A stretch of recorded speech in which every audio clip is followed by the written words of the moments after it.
related to me a few of the wonders which had been accomplished through its agency, and ended by promising to send me one regularly constructed immediately on his return to the city.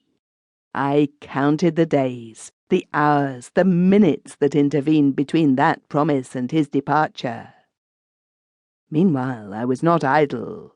Every transparent substance that bore the remotest resemblance to a lens I eagerly seized upon, and employed in vain attempts to realize that instrument, the theory of whose construction I as yet only vaguely comprehended. All panes of glass containing those oblate spheroidal knots, familiarly known as bullseyes, were ruthlessly destroyed in the hope of obtaining lenses of marvelous power. I even went so far as to extract the crystalline humor from the eyes of fishes and animals, and endeavored to press it into the microscopic service. I plead guilty to having stolen the glasses from my Aunt Agatha's spectacles, with a dim idea of grinding them into lenses of wondrous magnifying properties, in which attempt it is scarcely necessary to say that I totally failed. At last the promised instrument came.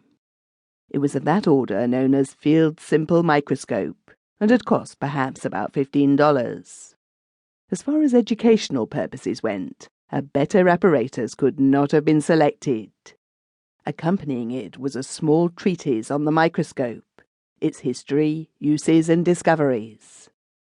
I comprehended then for the first time the Arabian Nights' entertainments. The dull veil of ordinary existence that hung across the world seemed suddenly to roll away and to lay bare a land of enchantments. I felt towards my companions as the seer might feel towards the ordinary masses of men. I held conversations with nature in a tongue which they could not understand.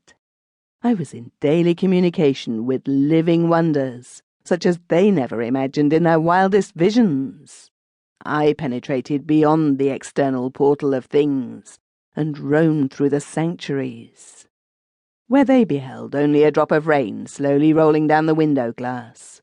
I saw a universe of beings, animated with all the passions common to physical life, and convulsing their minute sphere with struggles as fierce and protracted as those of men. In the common spots of mould which my mother, good housekeeper that she was, fiercely scooped away from her jam-pots, there abode for me, under the name of mildew, enchanted gardens, filled with dells and avenues of the densest foliage and most astonishing verdure, while from the fantastic boughs of these microscopic forests hung strange fruits, glittering with green and silver and gold. It was no scientific thirst that at this time filled my mind. It was the pure enjoyment of a poet, to whom a world of wonders has been disclosed. I talked of my solitary pleasures to none. Alone with my microscope, I dimmed my sight, day after day and night after night, poring over the marvels which it unfolded to me.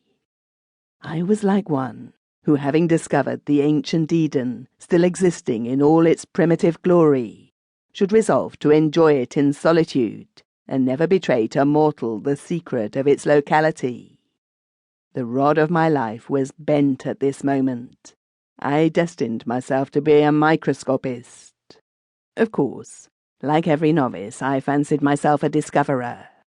I was ignorant at the time of the thousands of acute intellects engaged in the same pursuit as myself, and with the advantage of instruments 1,000 times more powerful than mine. The names of Leeuwenhoek, Williamson, Spencer, Ehrenberg, Schultz, Dujardin, Schacht, and Schleiden were then entirely unknown to me, or, if known, I was ignorant of their patient and wonderful researches. In every fresh specimen of cryptogamia which I placed beneath my instrument, I believed that I discovered wonders of which the world was as yet ignorant. I remember well the thrill of delight and admiration that shot through me the first time that I discovered the common wheel animalcule, Rotifera vulgaris, expanding and contracting its flexible spokes, and seemingly rotating through the water. Alas, as I grew older, and obtained some works treating on my favourite study, I found that